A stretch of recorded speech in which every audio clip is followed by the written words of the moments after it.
And we have 2 poll questions that I asked over the course of the week. The first poll question, we might as well bring it up. Let's see. What was your favorite game-winning shot from Kobe Bryant? 43% said 2006 NBA playoffs between the Phoenix Suns. You know which one that was? Oh, right? yeah, absolutely. Jump ball. Yeah. The fist one. The fist pump. The fist pump. 2004, the final regular season game at Portland where he hit a game-tying 3 to send it to overtime. And then he goes on and hits a game-winning 3 over Ruben Patterson. Which is hilarious. The guy that was called the Kobe stopper. Yes, that's the best part about it. 2016, I put verse. I meant to put the Jazz, but I didn't have enough characters. But it's his final game. So his final game, 26%. Blazers, again, was 27.6%. And then I left some room to say other, and people were able to reply their own. 2 people said the game winner versus Miami over Dwayne Wade. I remember that. I remember I was watching that. I think it was that the second game of the season, first or second game of the season, I want to say, of 2010. 2009. Was it 2009? That's what they said. So it was the 2010 season, but like 2009. Okay, so is that Because I remember I was living in LA. I was living in downtown. I remember watching that. I was on the couch, and I just remember I was like, man, I don't want to like start the season off this way, because I thought we were gonna lose. And I just remember when he shot it over and he hit it, I yelled. My little dog was like freaking out. My ex at the time I was living with, she's like, "What are you yelling at?" I'm like, "Shut up!" And then just like, let me have my moment. And I was insane. I remember that was insane. There's so many Kobe shots I could just think of. But I like to call him. To say that he wasn't like clutch was always like offensive to me because like Kobe was born for those moments. Yeah. Like, I mean, just give him the ball. Just give Kobe the ball.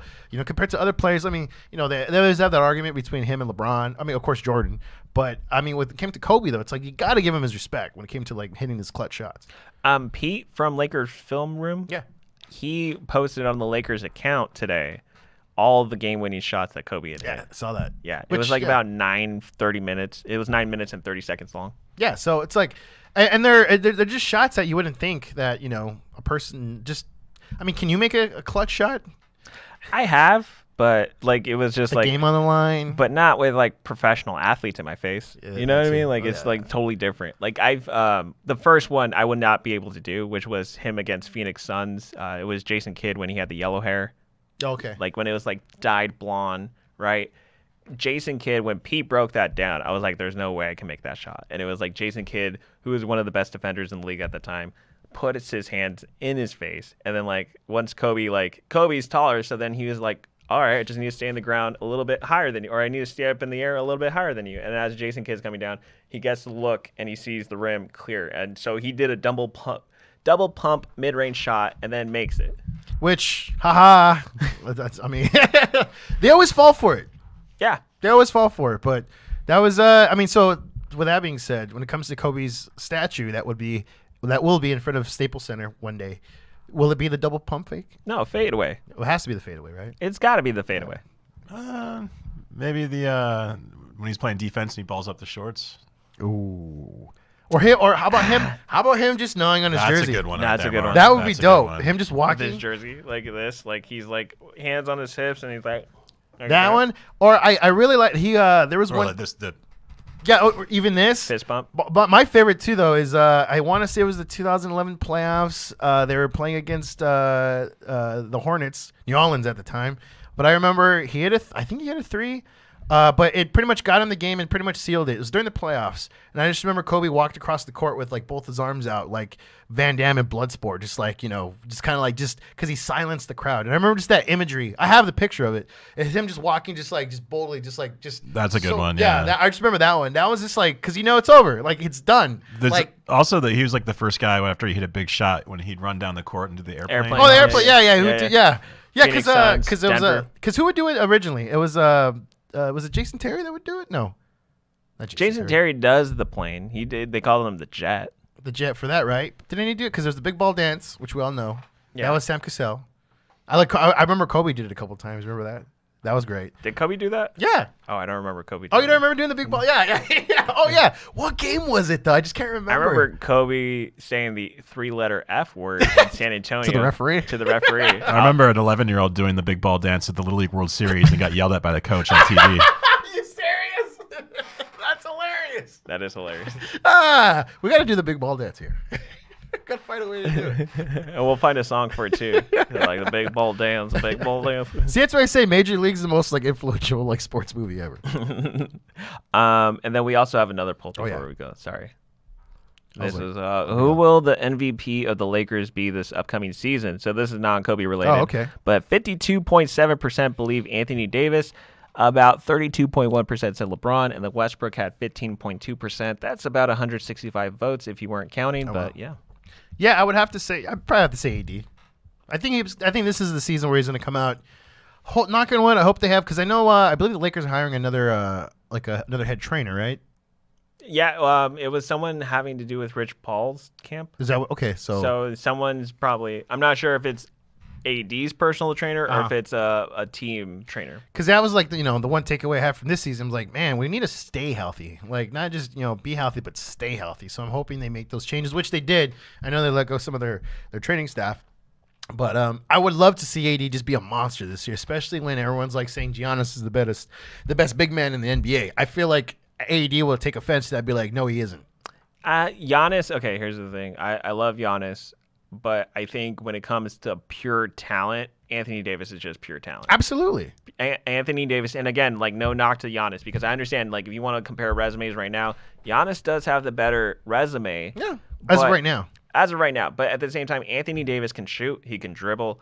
It can be dominant when he's actually healthy. Like he could play all 5 positions, which is crazy to me. Yeah, he could play all if 5. He wants to. That's expendable. I really feel as if if Anthony Davis doesn't win an MVP trophy, then he will sell himself short of his true potential.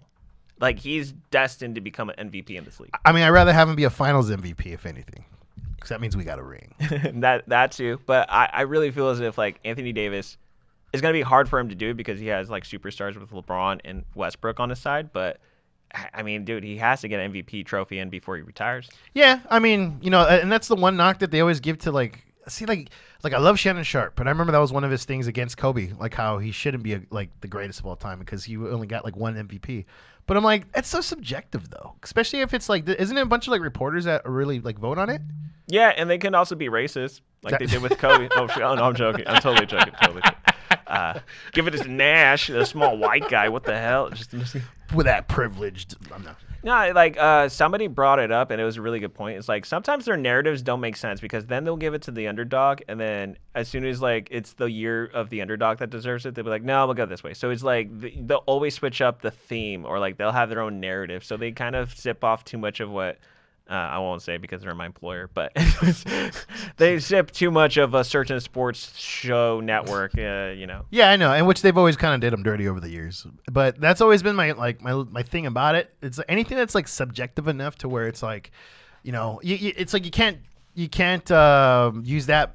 You can't use that against them, with Kobe not getting enough MVP trophies. That's why I'm like, dude, let the work speak for itself. I mean, you don't have to give him an award, but you at least have to recognize it. That's it. But even if I mean, this conversation, it's not even it's like a debate. It could just go on forever, and forever. But like I said, I mean, Kobe's he's the greatest of all time. I'll say it. I don't care. With him being the greatest of all time, go ahead and share your favorite moment. Is there a favorite memory of Kobe Bryant that you have?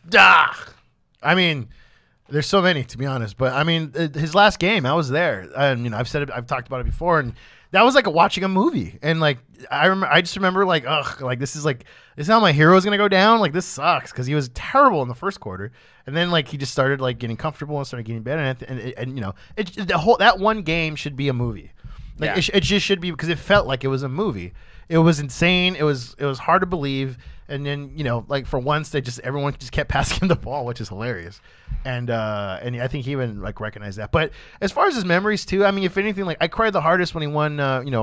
When they won in 2010. I mean, that was a team effort for that game 7. But the fact that he overcame the odds and actually beat the Boston Celtics, which the Lakers have never done in a 7-game series, was it also meant a lot to me because I was going through a really rough time in my life back in 2010. Just broke and bad relationship. Comedy was I don't know what I wanted to do, and I was living vicariously through Kobe during that time.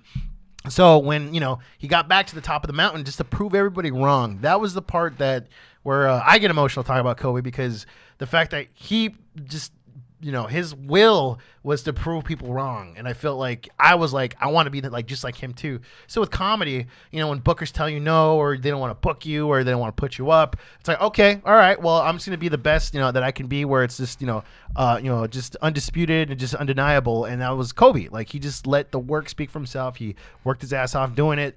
And and he proved the doubters wrong, and that's why I put Kobe on a pedestal, because he proved the doubters wrong. That's why, you could say what you want about him, you have your own personal opinion, but the facts are Kobe did what he did, and he could back it up. So that's why it's hard to say that one moment. It's just his life. It's just him doing what he did on the court and what he left and what he did to the city, or for the city, I should say. He was our Batman. He defended us. That's why I like the visitor jersey, because it's like he was everyone else's enemy, and it was like, and he was cool. Like it was cool to root for the bad guy with him. So yeah. How about yours?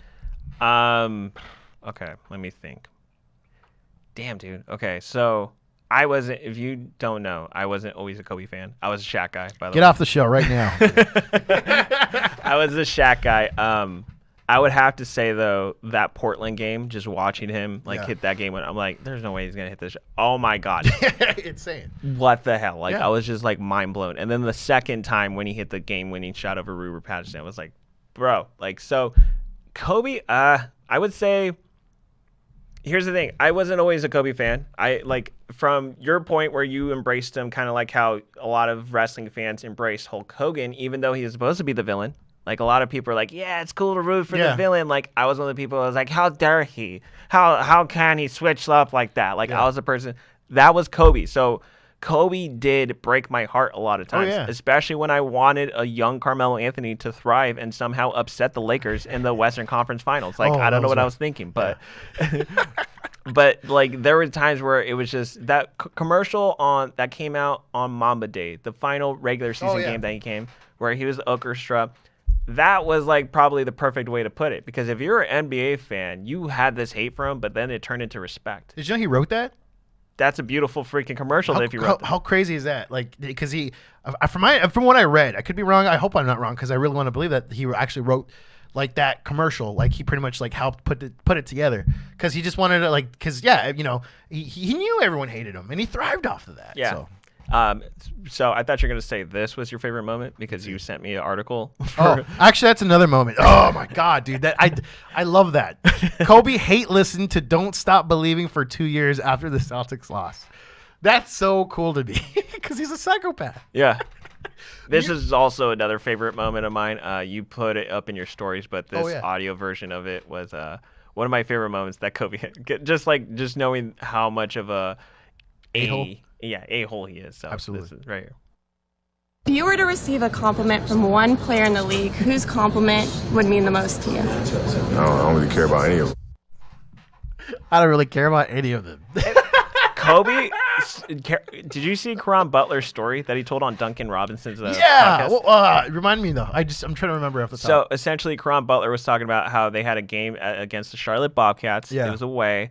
The way he described it was a tie game. It was actually, they were down by 1. Okay. And there was only a few seconds left on the clock. There was about 6 seconds left. And so Caron Butler, as they're going to the bench, Rudy Tomjanovich, who was the coach at the time, was like, hey, we're going to drop this play. And Kobe was like, here's what you do. If you want to be a part of history, pass me the ball. And so supposedly, Amaro was like, I want to be a part of history. Out of the pass, and Kobe hit the shot. That's what I'm saying. That's a Larry Bird story. That's what I'm saying. Larry Bird too. I wish he was a Laker so we could talk about him more. But that is hilarious. That's one of those things where it's you're that confident. It's not cockiness. It's confidence, and it's you're willing to put it on the line for a moment. And that was Kobe. Yeah, that was beautiful. I love that stuff. It's crazy to know these are all just stories of the past now. It's almost like ghosts in the hallway. Which means that it's inspire a new generation to step up to that plate and be the next. Just be the next. You can, no one's ever gonna be the next Kobe Bryant, but be the next you. That's what he left. That's what he wants us to do. He wants us to step up and elevate ourselves and be the best version of ourselves.